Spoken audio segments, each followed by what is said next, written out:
आज है फेड की अहम मीटिंग के नतीजों का इंतजार। उससे पहले दुनिया भर के बाजारों में थोड़ी सुस्ती, थोड़ी कमजोरी के संकेत। तो बड़ा सवाल यह कि कल की शानदार तेजी के बाद भारतीय बाजार क्या गिरावट में खुलने के बाद संभलेंगे, उभरेंगे, और अगर रिकवरी होगी तो कितनी और कितनी टिकाऊ? लेंगे इस सवाल का जवाब। शेयर बाजार लाइव में आप सबका स्वागत है।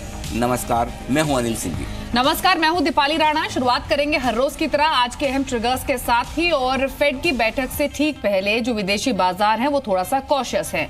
अमेरिकी बाजारों में नैस्डैक रिकॉर्ड ऊंचाई पर बंद हुआ है। डाउ जोन्स की क्लोजिंग हुई है बिल्कुल फ्लैट। एशियाई बाजार दबाव में है और हैंगसेंग अब 165 अंक नीचे ट्रेड कर रहा है। और एसजेक्स निफ्टी भी 20-22 अंकों की कमजोरी के साथ 10,800 के आसपास ट्रेड करते हुए। लेकिन कल बाजार बंद होने के बाद आए आईआईपी सीपीआई के आंकड़े।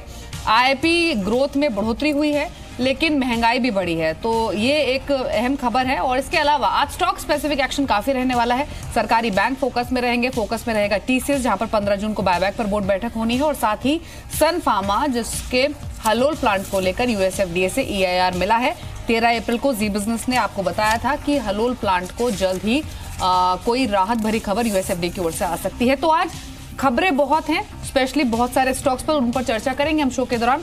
लेकिन अनिल जी, फेड की बैठक का आउटकम जो होगा, जो असर होगा, वो तो कल दिखेगा। लेकिन उससे ठीक पहले विदेशी बाजार थोड़े से फिर से सतर्क नजर आ रहे हैं।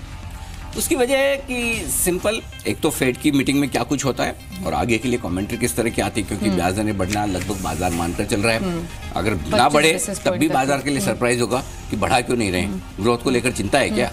और अगर बढ़ा देते हैं और उसके बाद बचे हुए समय के लिए, इस साल के लिए कुछ और एग्रेसिव टारगेट दें, तब भी चिंता है। तो हल्की सी चिंता से ज्यादा ये कहूंगा कि थोड़ी सावधानी वाला माहौल है, वेट एंड वॉच वाला। बाजार मजबूती के साथ ट्रेड कर रहे थे। एक बड़ी इवेंट निकल गई, दोनों की मुलाकात, वो तो सही निकली और अच्छी निकल गई। तो ऐसे सिचुएशन में दूसरी बड़ी इवेंट, जब आपके बैक टू बैक 2 दिन बड़ी इवेंट्स हों, तो बाजार थोड़े सतर्क रहें तो कुछ गलत नहीं है। और ऐसे सिचुएशन में अगर हांगकांग वगैरह थोड़े से बाजार जो कमजोरी के साथ ट्रेड करें तो ठीक है। थोड़ी बहुत प्रॉफिट बुकिंग कहीं कहीं किसी न किसी लेवल पर आना लाजमी है। ये अलग बात है कि धीमे धीमे कमजोरी थोड़ी सी वहाँ पर बढ़ रही है, तो हमारे लिए थोड़े से सावधानी के संकेत। और वैसे भी फेड की इस अहम बैठक के पहले ऊपरी स्तरों पर थोड़ी बहुत प्रॉफिट बुकिंग आना लाजमी भी था। तो अगर गैप से खुलते तब भी प्रॉफिट बुकिंग आती। लेकिन एक तरह से अच्छा है कि अगर एशियाई बाजार कमजोर हो और एक अच्छी गिरावट के साथ भारतीय बाजार खुले तो मौका खरीदारी का बन सकता है फिर वहाँ। तो आज के संकेतों को देखते हुए क्या थोड़ा नीचे हम खुल सकते हैं कल के क्लोजिंग के बाद? अगर देखें, देखिए, भारतीय बाजारों को एशियाई बाजारों से और खासतौर से हांगकांग से संकेत लेने चाहिए। जब हम खुलेंगे उस वक्त हांगकांग किस तरह का ट्रेड कर रहा है उसके बेसिस पर हम खुलेंगे, और उसके बाद छोड़ दीजिए, फिर हम हमारे संकेतों पर ट्रेड करेंगे। एक और बात बता दूं, जितना कमजोर हांगकांग है उतना कमजोर हम नहीं खुलेंगे, हम उनसे बेहतर खुलेंगे। एशिया से बेहतर हम खुलेंगे, ये पक्की बात है। जितना ज्यादा नीचे खुले उतनी ही रिकवरी के चांसेस जल्दी और फास्ट होंगे। अच्छा, हाँ, तो ये हाँ, तो आप ये बस दुआ कीजिए कि जितना ज्यादा गैप से खुले उतना बेहतर रिकवरी नीचे से आ सके। तो डरने वाली बात है नहीं। आज के संकेतों का जहां तक सवाल है, ग्लोबल संकेत न्यूट्रल से थोड़े से नेगेटिव साइड पर, लेकिन मैं न्यूट्रल ही मानकर चल रहा हूँ, क्योंकि ग्लोबल संकेत नेगेटिव होंगे तो कल होंगे, आज नहीं होंगे। एफआईज के संकेत नेगेटिव साइड पर हैं, घरेलू संकेत पॉजिटिव है, एफएनओ के संकेत पॉजिटिव है। सेंटीमेंट थोड़ा सा सावधानी का है, सेंटीमेंट कॉशियस से पॉजिटिव साइड पर है, नेगेटिव साइड पर नहीं है।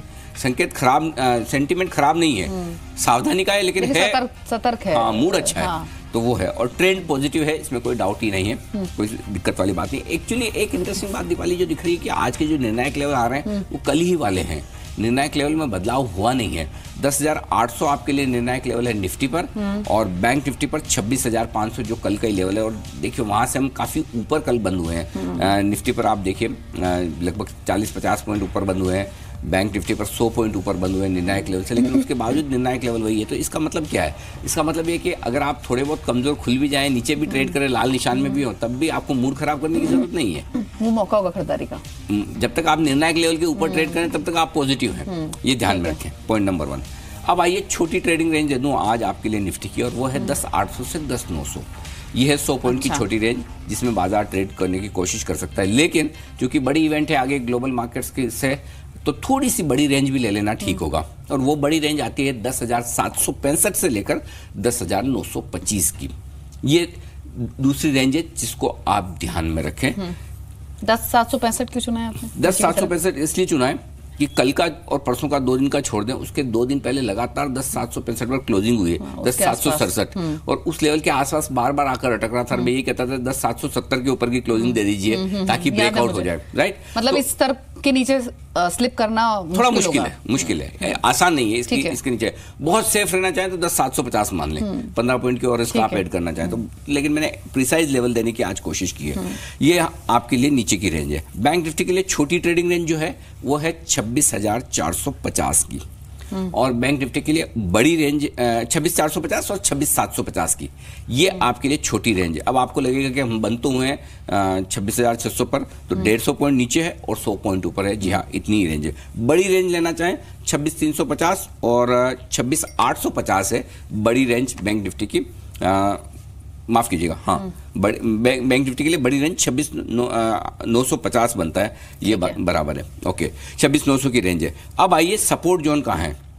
10,750, 10,775 निफ्टी पर बड़े सपोर्ट का काम करेगा, ये ध्यान में रखिए। और वहीं बैंक निफ्टी पर 26,350, 26,450, ये 100 पॉइंट की रेंज है, अच्छे सपोर्ट का काम करेगी।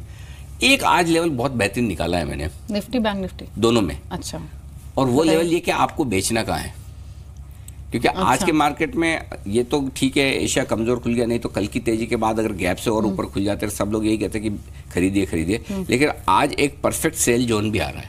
अच्छा, बताइए। हाँ, निफ्टी और ये एक तरह से बाजार के लिए कॉन्ट्रा ट्रेड होगा।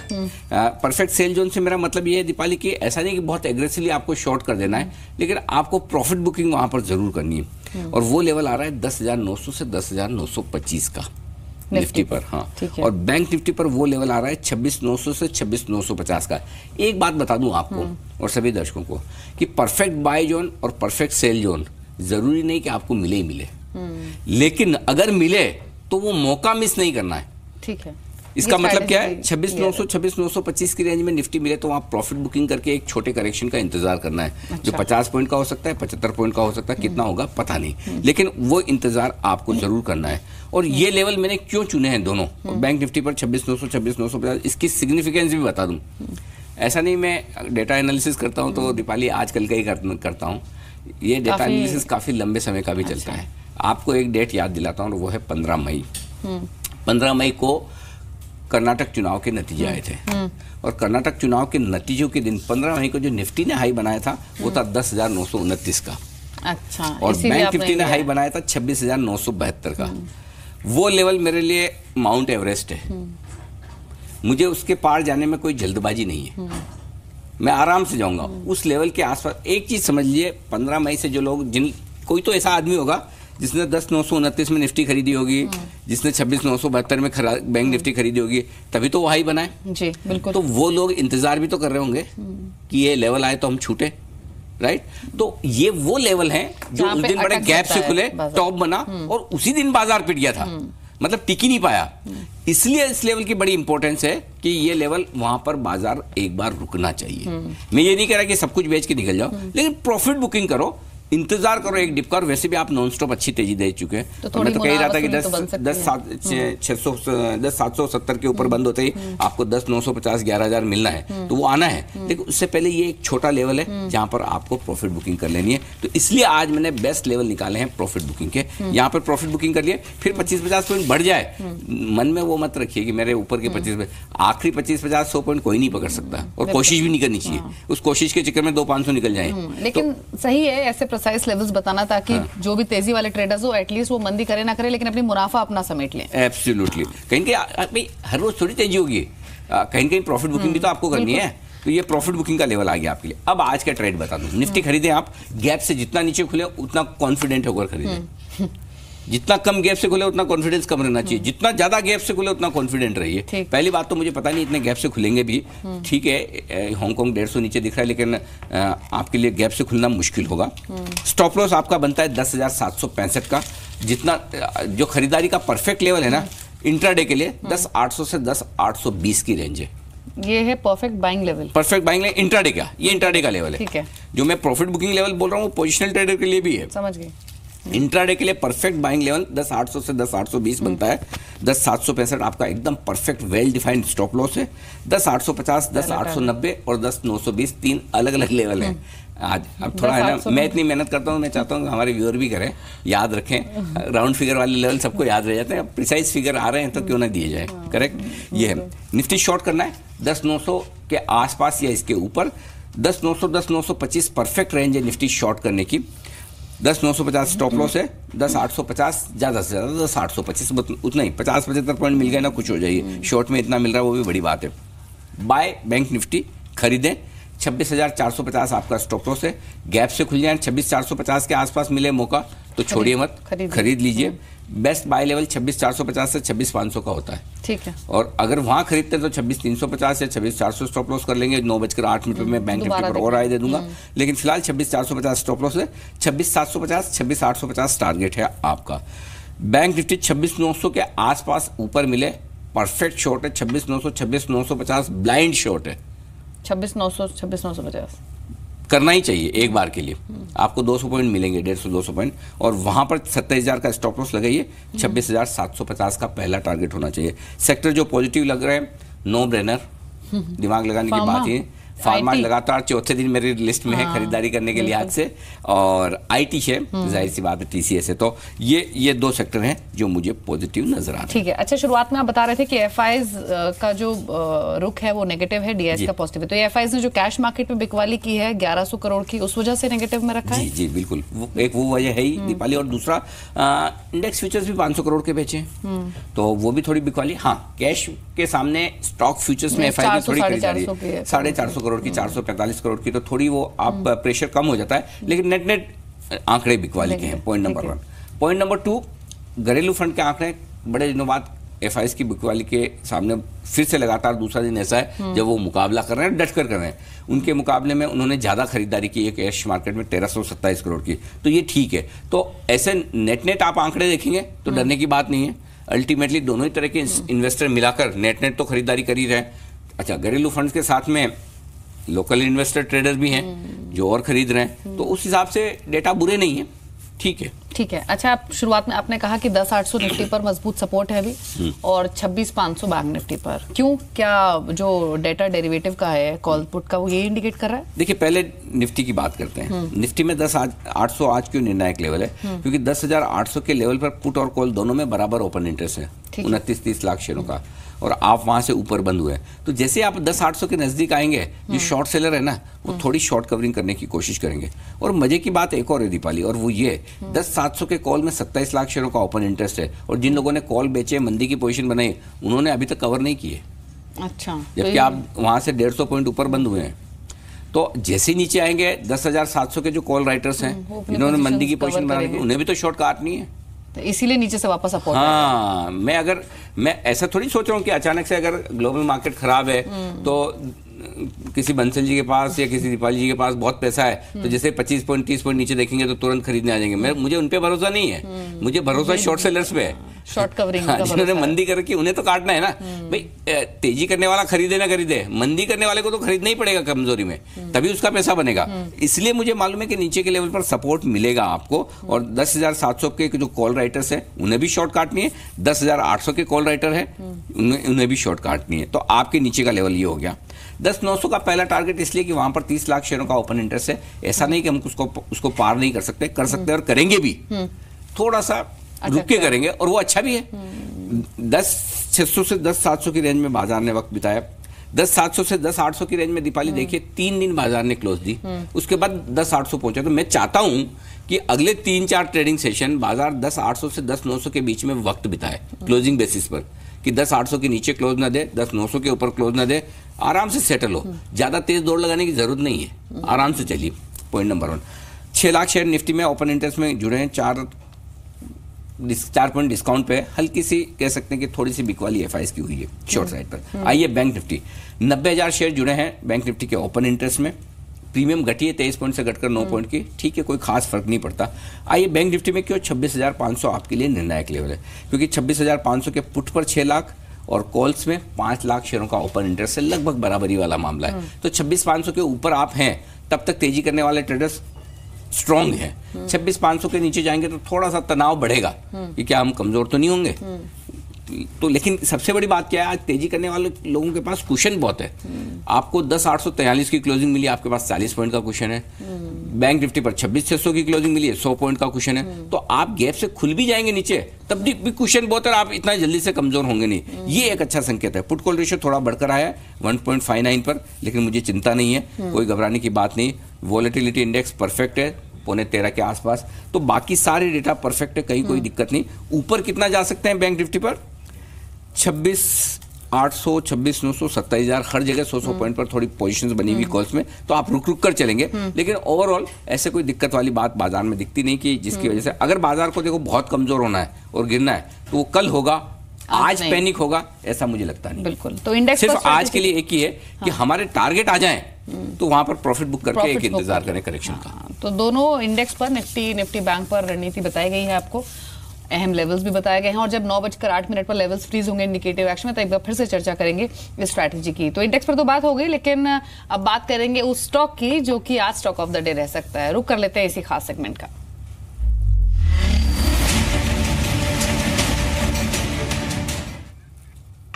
तो कौन सा स्टॉक आइडेंटिफाई किया आपने स्टॉक ऑफ द डे के लिए? बड़ी बात नहीं है अंदाजा लगाना, टीसीएस। लेकिन टीसीएस चुनने के पीछे वजह अलग है। बायबैक जो 15 जून को बोर्ड बैठक होगी वो बेहद अहम है। अहम क्यों है वो बता दूं। पहले ये बताइए, आपको ये इंडिकेशंस आते हैं? आप कल बाजार बंद होते वक्त मार्केट क्लोजिंग शो में कह रहे थे कि टीसीएस क्यों चल रहा है, बायबैक आ रहा है क्या? और शाम को एक खबर भी आ गई। देखिए, ऐसा तो है नहीं कि कोई एंटीना लगा हुआ है और सिग्नल्स आ रहे हों। इसका सिंपल लॉजिक है दीपाली, और ऐसा भी नहीं कि मैं बहुत साफ साफ कहना चाहता हूँ कि मुझे कोई ऐसी इन्फॉर्मेशन है कि टीसी से नहीं, इन्फॉर्मेशन नहीं, वो तो गैस था आपका, वो तो पता और गैस क्यों था? गैस नहीं था, ये एक तरह से क्या कह सकता हूँ कि एक ये प्रेडिक्शन था जो कि किसी डेटा के दम पर था। और वो क्या है, वो मैंने नहीं कहा है, वो खुद टीसीएस के मैनेजमेंट ने कहा है। अब कोई लोग समझे कोई ना समझे, ये वाली बात है। टीसीएस के मैनेजमेंट ने पिछली बार क्या कहा था, हम हर साल $4 बिलियन का कैश फ्लो ले रहे हैं, यानी कि लगभग 30,000 करोड़ रुपए टीसीएस हर साल कमा रही है। और वो ये कह रहे कि हम इस कैश को रखना नहीं चाहते अपने पास, इसको हम क्या करेंगे, हम शेयरधारकों में देंगे। कैसे देंगे? डिविडेंड और बायबैक, दो ही तरीके। डिविडेंड टीसीएस ने अनाउंस कर दिया, बोनस अनाउंस कर दिया, बायबैक उसके बावजूद स्टॉक रुक नहीं रहा है। तो क्यों नहीं रुक रहा है? और अगर सिंपल 12% की ग्रोथ टीसीएस हर साल करता है, 12% की टीसीएस की ग्रोथ में तो किसी को डाउट नहीं होना चाहिए। 12% की ग्रोथ पर भी अगर 30,000 करोड़ रुपए हर साल टीसीएस के पास नए आते हैं, कभी कभार कोई एक्विजिशन कर लिया एक अलग बात है, उसके लिए भी बहुत पैसा पड़ा है। और भी ये तो हर साल का बता रहा हूँ, पुराना पैसा तो मैं गिन ही नहीं रहा, ठीक है। तो 30,000 करोड़ अगर शेयर होल्डर्स में बंटना है तो ये तो लॉटरी है। ये शेयर कुछ भी नहीं चला है, मैं आपको बता रहा हूँ क्यों। अगर टीसीएस में आप बायबैक में शेयर देते हैं, मेरा ये समझना है कितना बायबैक हो सकता है, जो मैंने बैलेंस शीट देखी उसके मुताबिक 1.5 से 2% की इक्विटी का बायबैक आ सकता है। अच्छा, 1.5 से 2% इक्विटी का मतलब 10,000 करोड़ से 12,000 करोड़ के आसपास का पैसा टीसीएस बायबैक पे खर्च करेगी। ठीक है, ठीक है। मैं रिटेल शेयर होल्डर हूं तो मेरे लिए क्या है, मैं अगर आज 100 शेयर खरीदता हूं तो मेरे शेयर कितने टीसीएस में जाएंगे। एक्सेप्टेंस रेशियो अगर एकेडमिकली किताब के हिसाब से कैलकुलेशन देखें तो 48% होता है। अच्छा, यानी आधे शेयर चले जाएंगे आपके। और मेरा अंदाजा ये है कि बायबैक की जो प्राइस होगी वो यहाँ से काफ़ी सिग्निफिकेंटली ऊपर होनी चाहिए। ठीक है, और अगर बायबैक की प्राइस यहाँ से ऊपर होगी, और होनी ही है, इसमें कोई डाउट नहीं है, और वो हो सकती है मेरे हिसाब से 1975 से 2025, ये मेरा अंदाजा है। इस भाव पे बायबैक हो सकती है। तो मिनिमम एक्सेप्टेंस रेशियो 60 से 75% होगा, जो कि बहुत 50% नहीं, 48% नहीं होगा। जो एकेडमिक नंबर होता है वो कभी नहीं होता, उससे ज्यादा होता है। और अगर इतिहास से सबक लें पिछले बायबैक से, तो ये जो एक्सेप्टेंस रेशियो है ये 100% था पिछली बार रिटेल इन्वेस्टर के लिए। मई 2017 में आपके लिए खोने को कुछ है ही नहीं। तो बहुत बार मैं कहता हूं कि खबर आने के बाद स्टॉक को बेच दीजिए। आज मैं कहूंगा खबर आने के बाद भी मत बेचिए, खरीदिए, अभी भी खरीदिए, या किसी बुरे दिन का इंतजार कीजिए। ऐसा तो है नहीं कि बायबैक कल से शुरू हो जाएगा, अभी तो 15 तारीख को अप्रूव करेंगे, कितना होगा क्या होगा। अब आपका लिए टीसीएस के लिए नीचे की रिस्क हो गई खत्म। और ये वो पोर्टफोलियो है जो आपको अगर 15 से 20% सालाना टैक्स रिटर्न में इंटरेस्ट है, मतलब टैक्स मतलब आजकल तो टैक्स कम ही हो गया है, 10% रह गया, तो कोई दिक्कत नहीं है। इस स्टॉक को आप ये मत सोचिए कि बहुत बढ़ गया है, पीछे से देखेंगे कि इतना चल गया और महंगा हो गया, ये चीज़ दिमाग से निकाल दीजिए। ये ब्लूएस्ट ऑफ ब्लू चिप है, आपके पोर्टफोलियो में होनी चाहिए, और इस खबर के बावजूद ये स्टॉक शॉर्ट करना, बेचना नहीं बनता, ये चीज़ दिमाग से निकाल दीजिए। बहुत बढ़ गया इसलिए शॉर्ट कर दें, खबर आ गई इसलिए शॉर्ट कर दें, बेहतर है जिसको मुनाफा वसूली करने दें। आपको नीचे में खरीदना है, रिटेल इन्वेस्टर्स के लिए तो एक गोल्डन चांस है अभी खरीद के बायबैक में टेंडर करने का। तो इसीलिए stock of the day TCS है। नहीं तो आप तो कह सकते थे कि अनिल जी टीसीएस में आप ऐसा क्या बताने वाले हैं, सबको सब पता है। नहीं, पर जो खबर आई गई है वो इम्पोर्टेंट है कि इतना एक्सेप्टेंस रेशियो रह सकता है, इतना बायबैक आ सकता है, ये तो इन्फॉर्मेशन अभी कभी है नहीं, ये डाटा के हिसाब से दीपाली। अगर आप आज का प्राइस टारगेट भी मैं आपको बता दूं, मेरे ख्याल से आज के लिए भी अगर टीसीएस आप देखें तो 1825 से 1850 तक जा सकता है। समझिए आप 1825 में टीसीएस खरीद रही हैं आज, ठीक है, और 100% बायबैक में आपका चले जाता है तो दिक्कत क्या है, अगर थोड़ा बहुत बच भी जाता है तो आपकी कॉस्ट 1300-1400 के ऊपर की आएगी नहीं। 1300-1400 रुपए बचे हुए शेयर की कॉस्ट है, तो आप कहाँ नुकसान करने वाली है।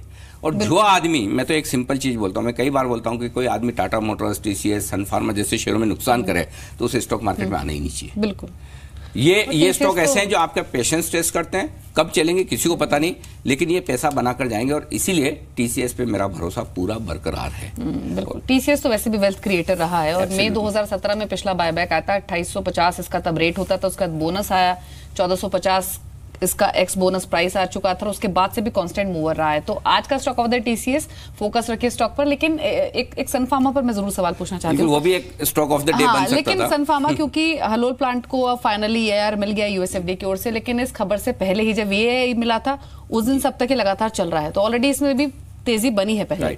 तो क्या ये कंटिन्यू होगा, क्योंकि सेंटिमेंट्स तो बहुत बेहतर हो गए। दूसरा स्टॉक ऑफ द डे ये हो सकता है, और मैं 2 दिन पहले भी आपको याद हो तो मैं यही बात कर रहा था कि देखिए सन फार्मा के हलोल प्लांट की अनुमति सन फार्मा के स्टॉक की प्राइस में नहीं है। जब ये स्टॉक 510-515 के आसपास था, करेक्ट, तब भी मेरा ये मानना था। और 13 अप्रैल को मुझे याद है जी बिजनेस ज्वाइन करने के बाद हमने सबसे पहली जी बिजनेस एक्सक्लूसिव रिसर्च यही दी थी, और तब भी मैं बता दूं हमें कोई जानकारी नहीं थी, हमने सिर्फ एक विश्लेषण किया था। देखिए विश्लेषण आपका कब सही होगा ये आपको पता नहीं होता, लेकिन सही होगा ये पता होता है। और 13 अप्रैल को हमने बोला कि जिस दवा को मंजूरी हलोल प्लांट से मिली है वो काफी सिग्निफिकेंट है। जो प्लांट बंद है, अगर वहां से कोई दवा अप्रूव होती है, इसका मतलब क्या है, प्लांट की अप्रूवल आने वाली है। अब कब आएगी ये तो जब सन फार्मा के मैनेजमेंट को नहीं पता तो हमें कैसे पता होगा। ये तो यूएसएफडी को ही पता है कि वो कब अप्रूव करने वाले हैं। तो ये सन फार्मा के, इसलिए हमने 13 अप्रैल को ये स्टोरी की थी और ये बताया था, सिर्फ एनालिसिस था कि सन फार्मा के हलोल प्लांट की अप्रूवल आने की तैयारी है, अगर इस तरह की 2 दवाएं वहां से पास होती है तो। सन फार्मा के लिए जहां तक सवाल है, मुझे अभी भी लगता है कि हाँ ये हो सकता है थोड़ी बहुत ऊपरी स्तरों पर प्रॉफिट बुकिंग आए, मैं ये इस बात से इनकार नहीं करता, लेकिन क्या ये शॉर्ट है? जी नहीं, शॉर्ट नहीं है। क्यों नहीं है? क्योंकि इस भाव में आप सन फार्मा बेच के क्या कमाएंगे? 10 रुपए, 15 रुपए, इसके लिए नहीं है। सन फार्मा के लिए हलोल प्लांट क्लियर होना बहुत बड़ा जो हेडेक था वो खत्म हो गया, और ऑल टाइम हाई सब भी 55-60% नीचे है। तो अब तो आपके फाइनेंशियल परफॉर्मेंस और इंप्रूव होगी। तो मेरा ये मानना आज के लिए अगर आपके टारगेट है 555, 565, 580, 3 टारगेट है, मुझे नहीं पता कौन सा टारगेट जाकर रुकेगा, लेकिन 3 टारगेट मैं दे सकता हूं सन फार्मा के लिए, चाहे तो आप नोट कर ले, 555, 565, 580, ये 3 टारगेट है जहां तक सन फार्मा का स्टॉक जाने की कोशिश कर सकता है। अब हो सकता है अगर हाँ 580 आ जाए तब तो किसी को पूछने की जरूरत नहीं, प्रॉफिट बुकिंग कर लें, क्योंकि हम लगातार इतने दिनों से कही ना कि खरीदिए सन फार्मा, और अगर आप ट्रेडर हैं तो आपको वहां पर बुक करना चाहिए। तो कौन से लेवल पर जाकर रुकता है वो देखने वाली बात है, लेकिन 3 लेवल है मेरे लिए टारगेट के तौर पर सन फार्मा के, और मुझे नहीं लगता कोई बड़ी गिरावट अब सन फार्मा में हो सकती है, बड़ी प्रॉफिट बुकिंग आ सकती है कि यू टर्न ले लेगा स्टॉक। फंडामेंटल स्टॉक के लिए जो बदला है वो बेहद पॉजिटिव है, और सबसे बड़ी चीज ये है इस हलोल वाले प्लांट के बाद कि स्टॉक के लिए जो खतरा, नीचे की रेस, खराब माहौल, सेंटिमेंट, कंपनी बेकार है, घटिया है, जिसको क्वेश्चन मार्क है, वो सब चीजें बंद हो गई हैं। तो आज के 2 स्टॉक्स जो कि एक्शन में रहेंगे वो है टीसीएस और सन फार्मा, और इन दोनों ही स्टॉक्स पर आज काफी सारे ब्रोकरेज हाउसेस की रिपोर्ट्स भी आई हैं, तो वो रिपोर्ट्स आपको बताएंगे। आज खबरों में और बहुत सारे स्टॉक्स हैं और काफी अहम खबरें हैं, उसके बारे में आपको अपडेट देंगे। ट्रेडिंग पिक्स आपको बताएंगे क्योंकि 3 एक्सपर्ट्स भी हमारे साथ मौजूद हैं, संदीप जैन है, शुभम अग्रवाल हैं और राकेश बंसल है।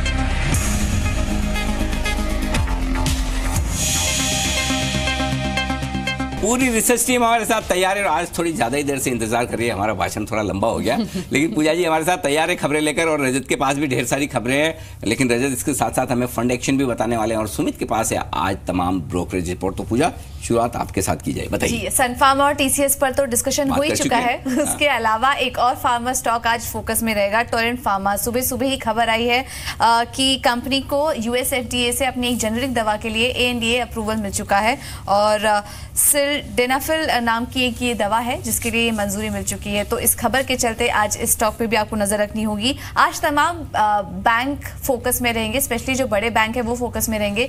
मूडीज ने पीएनबी, एसबीआई समेत करीब 15 बैंकों के सीआरआर की रेटिंग अपग्रेड कर दी है। ये सीआरआर रेटिंग इसलिए भी इंपॉर्टेंट है क्योंकि ये इसका आंकलन करती है कि ये बैंक कितने इंपॉर्टेंट है इकोनॉमी के लिए, और अगर इनके ऊपर कोई दिक्कत आती है तो सरकार भी रेडी है इन बैंकों का सपोर्ट करने के लिए। तो इसमें bank of Baroda, ICICI, axis और एचडीएफसी बैंक जैसे बैंकों का नाम भी शामिल है, और पीएनबी और एसबीआई के नाम भी शामिल है। तो ये तमाम बैंक भी आज फोकस में रहेंगे। इसके अलावा एवरेडी इंडस्ट्रीज, यहाँ पर एक फंड एक्शन देखने को मिला है। डीएसपी ब्लैक रॉक ने 8 जून को करीब 0.2% की यहाँ पर हिस्सेदारी खरीदी है, करीब 1.44 लाख शेयर्स खरीदे हैं, और ये स्टॉक भी इस खबर के चलते आज आपको नजर रखनी चाहिए। पेज इंडस्ट्रीज, यहाँ पर भी एक डेवलपमेंट हुआ है।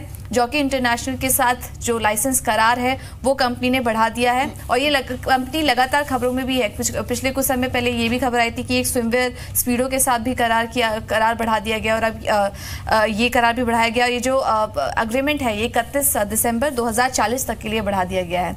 तो एक इंपॉर्टेंट डेवलपमेंट कंपनी के लिए, जिसके चलते स्टॉक में भी आज एक्शन देखने को मिलेगा। भारत फोर्ज, यूके की कंपनी तेवा मोटर्स का करीब 35% हिस्सा खरीदा है। 90 करोड़ में ये हिस्सेदारी खरीदी गई है, और इलेक्ट्रिक व्हीकल सेगमेंट की अगर बात करें, क्षमता विस्तार की बात करें, तो ये काफी स्ट्रैटेजिक स्टेप माना जा रहा है भारत फोर्ज की तरफ से।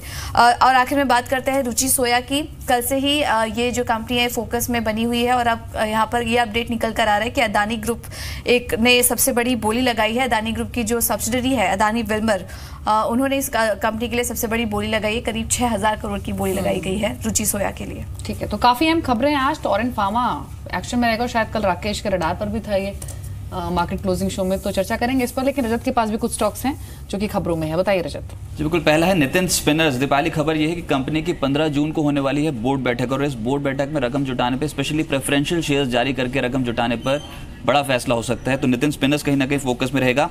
लेकिन एक सेक्टर, इनफैक्ट 2 स्पेसेस जो आज बहुत लाइमलाइट में रहेंगे वो है रियल एस्टेट और साथ साथ एनबीएफसी कंपनियां, हाउसिंग फाइनेंस कंपनियां। और खबर यहाँ पर यह है कि जो प्रधानमंत्री आवास योजना है उसके अंदर जो इंटरेस्ट सब्सिडी मिलती है उसका दायरा को बढ़ा दिया गया है, यानी कि कारपेट एरिया जिसके तहत ये इंटरेस्ट सब्सिडी मिलती है उसको ये बढ़ा दिया गया है। अब 120 स्क्वायर मीटर से बढ़ाकर 160 स्क्वायर मीटर और 200 स्क्वायर मीटर, ये 160 स्क्वायर मीटर की कैटेगरी MIG 1 और 200 स्क्वायर मीटर की कैटेगरी MIG 2 के तहत भी ये इंटरेस्ट सब्सिडी का बेनिफिट ग्राहकों को मिलेगा।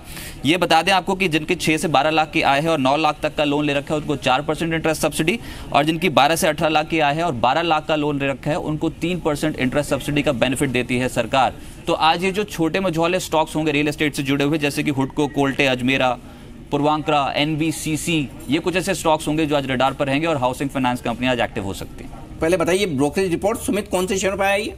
देखिए, सबसे पहले तो सन फार्मा को लेकर रिपोर्ट्स हैं, और 2 तरह की रिपोर्ट हैं। पहले एक मॉर्गन स्टैनली की रिपोर्ट है जो कि अंडरवेट रेटिंग दे रहे हैं। उनका मानना है कि 448 रुपए तक का लक्ष्य यहाँ पर देखने को मिल सकता है। ये बात उन्होंने साफ की कि हलोल के लिए जो ट्रिगर था ये एक्सपेक्टेड लाइंस पर है, लेकिन कंपनी को मेजरली फोकस करना चाहिए जो ANDA पेंडिंग पड़े हैं उनको अप्रूव कराने के लिए। इसके अलावा दूसरी रिपोर्ट IDFC की है, वो पॉजिटिव साइड पर है, 574 रुपये के टारगेट देख रहे हैं, और आउट परफॉर्म रेटिंग उन्होंने दी है। उन्होंने ये बात मानी कि ये काफ़ी बेहतर रही है यार, और अमेरिकन बिजनेस इनके लिए एक अच्छा ट्रिगर बनेगा इस अप्रूवल के बाद, और डोमेस्टिक स्पेशलिटी सेगमेंट के अंदर सबसे बड़ी, सबसे वेल पोजीशन कंपनी है। एक रिपोर्ट TCS के ऊपर भी आई है जहां पे आउट परफॉर्म रेटिंग है, जो टारगेट्स को फर्दर रिवाइज किया गया है। 2010 के टारगेट्स यहां पर दिए जा रहे हैं। उन्होंने ग्लोबल ग्रोथ कंपनी के लिए पॉजिटिव बोली है। यूएस मार्केट काफ़ी साउंड है और आने वाले समय में जो वैल्यूएशन है वो भी और बेटर साइड पे होंगे अर्निंग्स के कंसीडरेशन में। तो अच्छी रिपोर्ट है, पॉजिटिव साइड पे यहाँ पर टारगेट्स दिए जा रहे हैं। एक रिपोर्ट सिटी की आई है रिलायंस इंडस्ट्री को लेकर, अदर दो रिपोर्टिंग मारुति पर है और एक रिलायंस पर है। रिलायंस की रिपोर्ट के अकॉर्डिंग 1180 के टारगेट्स आ रहे हैं, टारगेट प्राइस, और खरीदारी की यहाँ पर राय दी जा रही है। ऑयल एंड गैस स्पेस पर उन्होंने कहा कि वेल पोजीशन कंपनी और उनके पोर्टफोलियो में बेस्ट पोजीशन में रिलायंस रिलायंस इंडस्ट्री से दिखाई पड़ रही है। वहीं मारुति को लेकर उन्होंने बात साफ की कि डबल डिजिट की जो ग्रोथ है वो मारुति के लिए पॉजिटिव रहेगा और मैनेजमेंट का असेसमेंट बिल्कुल सही है। पैसेंजर व्हीकल सेगमेंट जो है वहाँ पर जो मार्केट शेयर है उसको फर्दर गेन कर सकती है और यहाँ पर भी बाय की रेटिंग है और करीब करीब 10,700 के टारगेट्स मारुति के अंदर आ रहे हैं। एक इंटरेस्टिंग रिपोर्ट केईसी इंटरनेशनल को लेकर आई है, मैक्वेरी की रिपोर्ट है। उन्होंने आउट परफॉर्म रेटिंग के साथ शुरुआत की इसमें और 454 रुपये का टारगेट दिया है। ये बात साफ की है कि जो रेलवे इलेक्ट्रिफिकेशन की अपॉर्चुनिटी है वो कंपनी मेजरली गेन करने वाली आने वाले टाइम में, और साथ साथ जो टी&डी बिजनेस है वहाँ पर भी एक अच्छी ग्रोथ देखी जा सकती है इस सेगमेंट के अंदर। तो एक आउट परफॉर्म रेटिंग है। और एक्सिस पे CLSA की एक रिपोर्ट आई है, बायर रेटिंग है, 650 के टारगेट्स वो देख रहे हैं और उनका भी मानना है कि कंपनी की जो यूनिवर्सल बैंक बनने की के ऊपर कंपनी कामकाज कर रही है, बैंक कामकाज कर रहा है, वो मैनेजमेंट बिल्कुल सही दिशा में है और आने वाले समय में यूनिवर्सल बैंक ज़रूर बनता हुआ दिखाई पड़ेगा। तो वो एक बड़ा गेम चेंजर होगा CLSA के लिए। 650 के टारगेट वो देख रहे हैं। तो ये कुछ रिपोर्ट्स हैं और इंटरेस्टिंग रिपोर्ट्स हैं। CLSA ने इनफैक्ट जो एक्सिस बैंक पे प्रीवियस टारगेट है उसे 40 रुपये बढ़ाया। 610 का पहला लक्ष्य था और अब 650 का है, लेकिन केसी इंटरनेशनल जरूर एक्शन में रह सकता है क्योंकि कवरेज शुरू की है मैक्वारी ने आउट परफॉर्म रेटिंग के साथ और 454 के टारगेट्स वो दे रहे हैं। रजत, फटाफट से बताइए वो स्टॉक्स जहां पर फंड एक्शन हुआ है। बिल्कुल, पहला है इंटेलेक्ट डिजाइन जिसमें 8 से 11 जून के बीच में प्रमोटर ने शेयर्स खरीदे हैं और ये मुद्दा यही है कि लगातार प्रमोटर्स जो हैं कुछ कंपनियों में, चुनिंदा कंपनियों में खरीदारी कर रहे हैं। 1 लाख शेयर्स यहाँ पर प्रमोटर्स ने 8 से 11 जून के बीच खरीदे हैं।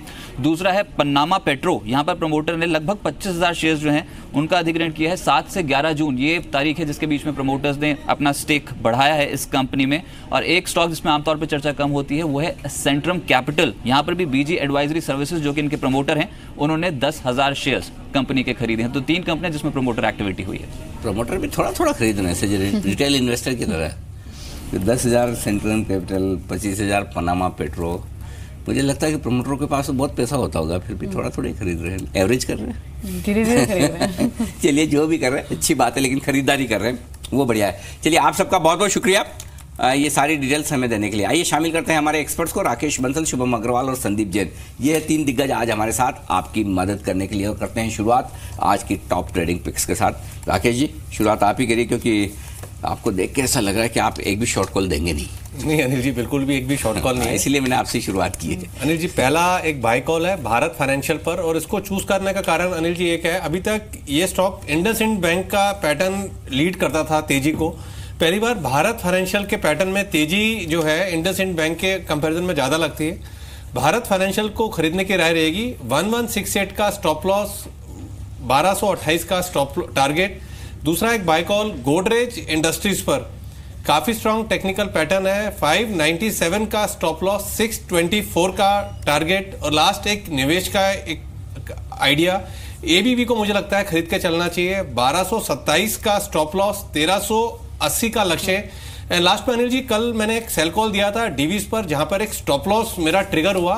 स्टॉप लॉस अनिल जी मेरे भी ट्रिगर होते हैं, बट काफी रेयर होता है कि same day stop loss trigger हो, तो उसको कंपनसेट करने के लिए कहना चाहूंगा व्यूअर्स को जुड़े रहे। 1-2 स्टॉक्स मेरे रडार पर हैं जहां आज नहीं तो कल एक ओवरवेट का एक बाय कॉल आएगा और वो बाय कॉल आपका डीवीज का नुकसान पूरा करेगा। हाँ, वो तो देखिए, ये तो पार्ट ऑफ लाइफ है। अगर आप ट्रेडिंग करते हैं ना, आप ये सोचते हैं कि अगर आपके सारे के सारे टारगेट्स हिट हो जाएं, सारे के सारे कॉल सही आ जाएं, तो फिर तो आप इंसान ही नहीं है। नहीं अनिल जी, जैसे हम अपने लिए सोचते हैं, अपने इंडिविजुअल क्लाइंट्स के लिए सोचते हैं लॉस होने पर कि जो मुनाफा आया वो तो अलग चीज होगी, नुकसान की भरपाई के लिए नए ट्रेड को भी ढूंढते हैं और डिजाइन करते हैं। तो वही चीज मैं यहाँ पर शेयर करूंगा अनिल जी। कोई दिक्कत नहीं। आप जब तक ईमानदारी से, पारदर्शिता से बता रहे हैं कि स्टॉक लॉस ट्रिगर हो रहे हैं, व्यूअर्स के लिए उतना भी काफी है। क्योंकि एंड ऑफ डे देखिए, एक चीज तो पक्का बोल सकता हूँ बंसल जी, ऐसा नहीं कि आप एक्सपर्ट हैं, हमारे साथ में बैठे हैं, इसलिए जो भी व्यूअर को शिकायत है किसी बंसल जी से, किसी कुणाल जी से, किसी संदीप जी से, किसी भी एक्सवाइजर या किसी अनिल सिंघवी से भी,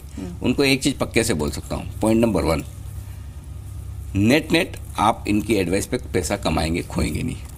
पॉइंट नंबर 1। पॉइंट नंबर 2, फिर भी आपको लगता है तो आप खुद अपने आप करके देख लें और इनकी एडवाइस पे करके देख लें, आपको पता चल जाएगा कहाँ ज़्यादा फायदा होता है या कहाँ ज़्यादा नुकसान होता है, ये भी पता चल जाए। इसलिए आप इतना तनाव न लें, आप निश्चिंत होकर एकदम बेफिक्र, आप तनाव में आ जाएंगे स्टॉप लॉस को लेके तो ये आपकी परफॉर्मेंस जो खराब हुई वो तो व्यूअर्स के लिए नुकसान है, आपको तो हंसते मुस्कुराते रहना चाहिए। मैं तो मुस्कुरा, हाँ एकदम बिल्कुल नहीं, मैं तो अनिल जी मेरा तो जो स्टॉक में रिकमेंड करूंगा, आते रहेंगे जाते रहेंगे लगते रहेंगे, टारगेट भी हिट होते रहेंगे। बहुत लोग बोलते हैं मुझे स्टॉप लॉस की भी सील लगवाओ। नहीं अनिल जी, अगर आप ध्यान दें, जब मैंने मारुति का बाय कॉल दिया था तो मैंने बोला था कि 2 लॉट लें। इनफैक्ट टीसीएस पे भी 2 दिन पहले दीपाली के साथ मैंने बोला था कि इसको डबल लॉट्स में बाय करें। और एक स्टॉक अनिल जी मेरे रडार पर है जहां मैं बोलूंगा कि आप 4 टाइम्स आप क्वांटिटी करें तो वो मैं शेयर करूंगा, रडार पर है। बिल्कुल बिल्कुल बिल्कुल, चलिए अच्छी बात है। जैन साहब क्या इरादा है आपका? अगर आज 30 पॉइंट नीचे खुले तो क्या खरीदारी करनी चाहिए, थोड़ा इंतजार करें फेड की बैठक का? नहीं, खरीदारी तो करनी चाहिए अनिल जी। देखिए फेड की बैठक और ये सब तो हर महीने होती रहती है, 2 महीने 3 महीने में ये सब बड़े इवेंट्स आते हैं। अपने जैसे एनालिस्ट को काम में लगाए रखते हैं ये लोग, और मैं तो कहूँगा कि कोई दिक्कत नहीं है, और बाइंग हमेशा कॉशियसली करनी चाहिए, बहुत रिसर्च के साथ करनी चाहिए, और काफ़ी बार कोशिश करते हैं कि अच्छे स्टॉक्स देने की, और उसमें ये रहता है कि कोई भी नेगेटिव न्यूज़ आती है, करेक्शन थोड़ा आ जाता है, बट उस करेक्शन का फ़ायदा उठाएं और स्टॉक्स वैसे ही ले जहाँ पे रिस्क रिवॉर्ड रेशियोज बहुत अच्छे हों। तो मैंने भी आज 2-3 स्टॉक्स जो चुने हैं उनमें से एक है आईसीआईसीआई प्रूडेंशियल। मुझे ऐसा लगता है जो फाइनेंशियलाइजेशन या फिनेंशियल इंक्लूजन वाली जो थीम है इंडिया में, ये बहुत ज़बरदस्त चलने वाली है, और इंश्योरेंस कंपनीज़ अभी भी बहुत पोटेंशियल रखती है, और आईसीआईसीआई प्रू इन सब में से सस्ता लगता है। हालांकि एचडीएफसी स्टैंडर्ड लाइफ बहुत अच्छा है, लोगों का फेवरेट है, जो बड़े एफआईआईज हैं और उन सब का, बट स्टिल आईसीआईसीआई प्रू मुझे बहुत अच्छा लगता है और इस पर बिल्कुल ध्यान देना चाहिए। टीसीएस मैंने एक स्टॉक आपका चुराया है, जो आपने स्टॉक ऑफ द डे कहा था, और मुझे संभाव वो स्टॉक बहुत अच्छा लगता है। देखिए जिस तरीके से मतलब वो चल रहा है बोनस आने के बाद भी, और माहौल एकदम कंसोलिडेशन वाला हुआ है, और आईटी स्टॉक सर्टेनली अच्छा करेंगे, और उसमें भी जो बाईबैक वाली अनाउंसमेंट है, हालांकि काफ़ी चीज़ें डिस्काउंटिंग हुई भी रहती है, बट फिर भी ऐसा लगता है कि एक बेहतरीन स्टॉक है। मैं आपको सुन रहा था, आपका कमेंट्री बहुत अच्छा था, और मुझे ऐसा लगता है कि टीसीएस पे बिल्कुल ध्यान देना चाहिए। और एक स्टॉक है NIIT, जो कि कल आप लोग का शायद पार्टी शुरू है वो है, बट उसके पहले मैंने मई की 25 तारीख को ये स्टॉक एज अ परमाणु स्टॉक दिया था। अच्छा। जहाँ पे NIIT, Jamuna auto, Nitin spinners ये दिया था, तो NIIT के साथ मैं अभी भी जाना चाहूँगा, और लिस्ट काफ़ी बड़ी है अनिल जी, और शो के दौरान और जिक्र करते हैं। और इनफैक्ट NIIT लिमिटेड तो ये हमारा 90 रुपए के आसपास था जब ये शेयर चलता है, क्यों नहीं सेगमेंट में हमने लिया था। बिल्कुल, संदीप जी की पिक तो कमाल की होती है। तो संदीप जी आज क्या क्या बता रहे हैं? एक तो KEC, राइट, दूसरा बता रहे हैं NIIT लिमिटेड, मैं लिख तो लूँ बाद में, TCS उन्हें पसंद है, और ICICI प्रू, ये 4 बता रहे हैं ना? ठीक है, चलिए, तो ये 4 स्टॉक, KEC नहीं, sorry, ICICI Pru, NIIT limited, तो कोई खबर, कैमरामैन। हाँ, संदीप जी कुछ कह रहे हैं आप?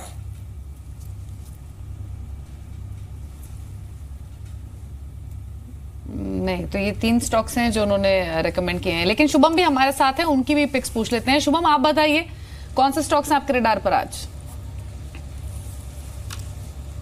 Good morning Deepali. So 3 stock है और तीनों ही बाई साइड पर है। पहला कॉल होगा SBI पे, जहाँ पे एक अच्छे कंसोलिडेशन के बाद हमने देखा कि कल एक अच्छा ब्रेकआउट वहाँ पे देखने को मिला था। कैश और फ्यूचर में हो सकता है कि स्टॉप लॉस थोड़ा डीप हो, इसलिए मेरा रिकमेंडेशन है कि यहाँ पे एक 290 रुपये का कॉल खरीदा जा सकता है, जिसमें रिस्क लिमिटेड होगा।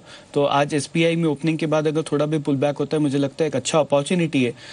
290 का कॉल खरीदने की सलाह है, 9 रुपये के टारगेट के लिए, स्टॉप लॉस है 2 रुपये का। दूसरा कॉल है L&T पे। मुझे लगता है कि जो कंसोलिडेशन L&T में हो रहा है वो लोअर रेंज पे ऑलरेडी प्लेस्ड है, और यहाँ से डाउनसाइड काफ़ी लिमिटेड है। तो अगर हम 1-1.5 हफ्ते का अगर व्यू लेकर के चलें तो एक अच्छा मूव वहाँ पे देखने को मिल जाएगा। खरीदने की राय है 1415 का टारगेट और 1335 का स्टॉप लॉस।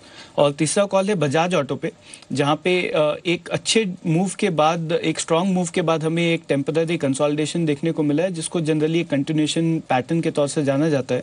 मुझे लगता है वो पैटर्न काफ़ी मैच्योर है और ये मूवमेंट एपेक्स के पास तक पहुंच गया, जिसका मतलब ये होगा कि एक अच्छा मूव हमें बहुत जल्द देखने को मिलेगा।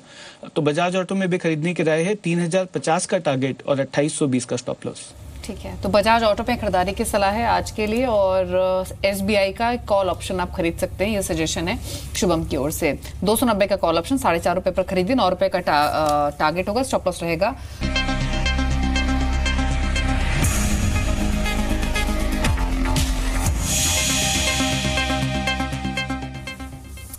हमारे एक्सपर्ट्स हमारे साथ हैं, राकेश बंसल, शुभम अग्रवाल और संदीप जैन। और आइए करते हैं उन स्टॉक्स पर चर्चा जहां पर आज दिखेगा भरपूर एक्शन, और उनमें से एक है टोरेंट फार्मा।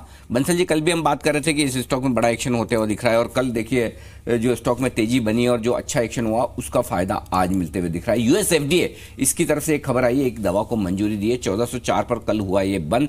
स्टॉक में और कितनी तेजी बनेगी, और कल अगर किसी ने खरीदा है आपकी राय पर तो क्या टारगेट्स रखें? देखिए अनिल जी, मेरा ऐसा मानना है, देखिए कल तो हमने BTSTTT में इसको रिकमेंड किया था। शॉर्ट टर्म ट्रेडिंग नजरिए से अच्छा एक बाइंग कैंडिडेट है। जिस नजरिए से आप पूछ रहे हो, 1380 का एक स्टॉप लॉस लगा के अनिल जी मुझे लगता है इस स्टॉक को होल्ड करना चाहिए, और ऊपर में 1500 का एक कंजर्वेटिव टारगेट रखना चाहिए। 1500 100 रुपीज का Anil ji up move Torrent pharma दिखाएगा। स्टॉप लॉस क्या बता रहे हो आप? 1380 अनिल जी, 1380 के नीचे क्लोज हो जाए तो आप निकल जाए, जिसकी संभावना मुझे कम लगती है। 20 रुपए की रिस्क है, 100 रुपए की अपसाइड है। हाँ जी, बढ़िया है। इससे बढ़िया क्या हो सकता है? अनिल जी, एक खास बात यह है कि यहाँ पर ना रिटेल पार्टिसिपेशन जो होता है ना, एक मास का पार्टिसिपेशन जो सन फार्मा में आपको देखने को मिलेगा, वो टोरेंट फार्मा में देखने को नहीं मिलेगा। तो यहाँ पर आउट परफॉर्मेंस के चांसेस जो है वो काफी ज्यादा है। बिल्कुल। अच्छा जैन साहब, ये रियल एस्टेट कंपनियों के लिए और हाउसिंग फाइनेंस कंपनियों के लिए खबर अच्छी है। जो पहले तो जो छोटे घर थे उन्हीं को पीएम आवास योजना के तहत सस्ते लोन मिलते थे, मतलब ब्याज दरों में जो छूट मिलती थी। अब खबर ये है कि भाई जो थोड़ी बड़ी साइज के लोन है 100 स्क्वायर मीटर के, उनको भी छूट मिलेगी, थोड़ी लोन की साइज भी बड़ी हो पाएगी। तो रियल एस्टेट कंपनियों के लिए तो अच्छा ही है जो अफोर्डेबल हाउसिंग में है। जो हाउसिंग फाइनेंस कंपनियां हैं उनके लिए भी थोड़ा ठीक है। अभी तक लो कैटेगरी वाले जो थे, जो कम इनकम वाले, कम आय वाले, अब MIG मतलब मीडियम इनकम ग्रुप, मध्यम आय वाले लोगों के लिए भी ये कारपेट एरिया बढ़ा दिया गया है और 160 वर्ग मीटर कर दिया। ये बताइए, इनके दम पर कोई रियल एस्टेट कंपनी या कोई NBFC हाउसिंग फाइनेंस कंपनी आप खरीदना चाहते हैं आज? बिल्कुल बिल्कुल अनिल जी, ये देखिए बहुत प्रैक्टिकलिटी दिखती है। ये डिसीजन मेकिंग जो है, ये जब आया था ये स्कीम, और तभी भी लगता था कि ये जो साइज़ है प्लॉट की वो छोटी है जिस पे ये सारी चीज़ें अलाउड की जा रही है, और ऐसा लगता है कि सरकार इस चीज़ को बहुत बारीकी से देख रही है। और हम लोग जयपुर और इन शहरों में रहते हैं तो ये जो 100 मीटर वाली जो साइज़ है वो एक्चुअली देखने को मिलती है, और लोगों को अगर इन टाइप की चीज़ों मिलता तो बहुत सही किया इन्होंने। और हुडको इनफैक्ट एक स्टॉक है जो कि मैंने पहले भी रेकमेंड किया हुआ है काफ़ी बार, और इनफैक्ट अब तो अच्छा खासा करेक्ट कर चुका है, क्योंकि कुछ तो जो PSU रिलेटेड स्टॉक्स थे उनमें बड़ी चाल नहीं देखने को मिली थी। बट मुझे ऐसा लगता है कि इन लेवल्स पे हुडको लेंगे तो डाउनसाइड रिस्क तो बहुत कम दिखती है, और यहाँ से एक अच्छा उछाल हुडको में आ सकता हो सकता है कि आज के सत्र में ये 64-65 रुपया भी हो जाए तो कोई बहुत बड़ी बात नहीं होगी। और मेरे हिसाब से एक ये स्टॉक है, दूसरा NBCC, वहाँ पे बहुत कन्विक्शन आता है। ये इनफैक्ट बहुत निचले लेवल्स पे दिया हुआ है मैंने एज अ रिकमेंडेशन, और काफ़ी बड़ा मल्टीबैगर भी बन चुका। और अभी भी ऐसा लगता है जिस तरीके के सरकार के जो भी एक्शन होते हैं और जो भी मोनेटाइजेशन, लैंड मोनेटाइजेशन की डील्स होती है, उसमें NBCC काफ़ी आगे और उन्हीं को प्रेफरेंस दिया जाता है। तो मेरे हिसाब से तो NBCC और हुडको के साथ जाए। बाकी जो छोटी और जो दूसरी रियल एस्टेट कंपनीज है वो भी अच्छा करेगी, बट वहाँ पे क्या थोड़ा सा कन्विक्शन बैलेंस शीट की क्वालिटी की वजह से कम आता है। बट फिर भी देखा जा सकता है, वहाँ पे एक हो सकता है अनंतराज इंडस्ट्रीज हो, वहाँ पे ध्यान दिया जा सकता है। बाकी ओवरऑल ये दो स्टॉक के साथ जाए तो बहुत ज़्यादा अच्छा रहेगा। ठीक है, तो हुडको और NBCC ये दो स्टॉक्स हैं जो कि संदीप जैन को पसंद है। लेकिन कुछ और स्टॉक्स जहां पर आज ट्रेड के मौके मिलेंगे, ये जान लेते हैं रजत से, क्योंकि उनके पास कुछ ट्रेडिंग पिक्स हैं। बताइए रजत, कौन से शेयर्स हैं? ये सभी खरीदारी की राय है, और आदित्य बिरला मनी से शुरुआत करते हैं। ये बोल रहे हैं इंडसइंड बैंक, इसको अपने पोर्टफोलियो में शामिल करें आज के लिए। तेजी का स्टॉक है, 1985 का टारगेट है और 1924 कल भी रफ्तार पकड़े हुए था, आज भी तेज हो सकता है ये स्टॉक, इसको रडार पर रखें। और दूसरा है हिंदुस्तान यूनिलीवर, कल तेज था, लेकिन ये बता दूं कि यहाँ पर डिस्काउंट में चल रहा है इसका फ्यूचर्स, लगभग 8 रुपये के आसपास का डिस्काउंट में है। वो इसलिए क्योंकि 21 जून को 12 रुपये की डिविडेंड की एक्स डेट है। स्पॉट के हिसाब से टारगेट दिए जा रहे हैं हिंदुस्तान यूनिलीवर पे। यहाँ पर जो टारगेट है वो है 1662 का और 1622, ये आज के दिन का एक स्टॉप लॉस हिंदुस्तान यूनिलीवर पे लगाना होगा, तेजी बना सकते हैं यहाँ। एक्सिस सिक्योरिटीज की एक राय है ग्रीव्स कॉटन पे, जहां पर 142 का टारगेट है और 133 आज के दिन का एक स्टॉप लॉस, इस स्टॉक पे लगाकर चलें। और दो कॉल्स आई हैं IDBI कैपिटल की, जिसमें पहला है CDSL, यहाँ पर ये टारगेट दे रहे हैं 295 और 283, ये आज के दिन का एक स्टॉप लॉस CDSL पे लगाना होगा। कल भी 2% चढ़ा था ये स्टॉक। और ADAG पैक में रिलायंस कैपिटल पसंद है आज के लिए IDBI कैपिटल को, ये मान रहे हैं 445 छू लेगा ये, और 419 ये आज के दिन का एक स्टॉप लॉस लगाना होगा इस स्टॉक पे। ठीक है, तो ये ट्रेडिंग पिक्स हैं आज के लिए। लेकिन कुछ और शेयर्स जो कि खबरों में, उसमें पेज इंडस्ट्रीज, हालांकि ये एक्सपेंसिव कैटेगरी का स्टॉक है, कल इसमें अच्छी शॉर्ट कवरिंग भी हुई थी और आज खबर बहुत इंपॉर्टेंट है। प्रोडक्ट भी तो एक्सपेंसिव है। हाँ प्रोडक्ट, लेकिन मैं इसका पढ़ रही थी अनिल जी, 2007 में इसका आईपीओ आया था, तब 360 प्राइस होता था इसका, 360। तो 10 सालों में ये 360 से 10 गुना नहीं तो भी 8 गुना तो हो ही गया। 24-25 हजार का हो चुका है। और 1 मिनट, 80 गुना 2007 में 360 इसका आईपीओ प्राइस था। 10 गुना तो 3600 होता है। 3600 होता है। ये तो 36,000 मतलब 25,000, यानी कम से कम 70-80 गुना हो गया। 70-80 गुना हो चुका है पेज। ओहो, लेकिन आज कितना गुना ये बढ़ेगा, ये शुभम से पूछ लेते हैं। शुभम, खबर तो अच्छी है, जो लाइसेंसिंग करार है इनका जॉकी का वो 2040 तक के लिए इन्होंने एक्सटेंड कर लिया है और 24,693 पर कल ये बंद हुआ। आज के लिए क्या रणनीति रहेगी? सो दीपाली, यहाँ पे दो अलग अलग व्यू है। तो एक, अगर हम शॉर्ट टर्म ट्रेडिंग की बात करें तो मुझे लगता है कि 25,500 एक इम्पॉर्टेंट लेवल है, तो हो सकता है वहाँ तक बढ़ेगा और फिर वहाँ पे एक प्रॉफिट बुकिंग देखने को मिले और 24,200 के स्टॉप लॉस से ये ट्रेडिंग पर्सपेक्टिव से खरीदा जा सकता है। बट अगर 25,500 के ऊपर अगर सस्टेन हो जाता है with a margin of let's say 50 point, तो मुझे लगता है तब वहाँ पे बहुत ही एक बड़ी तेजी का वहाँ पे इंडिकेशन होगा, बिकॉज काफ़ी लंबे समय से स्टॉक कंसोलिडेट कर रहा है और अगर ये ब्रेकआउट देखने को मिलता है जो कि ऑलमोस्ट एक 6-7 महीने के बाद का एक ब्रेकआउट होगा, अगर वो देखने को मिलता है तब वहाँ पे बड़ी तेजी की बात की जा सकती है और मुझे लगता है कि 28,500 से 29,000 तक का भी हमें टारगेट देखने को मिल जाए।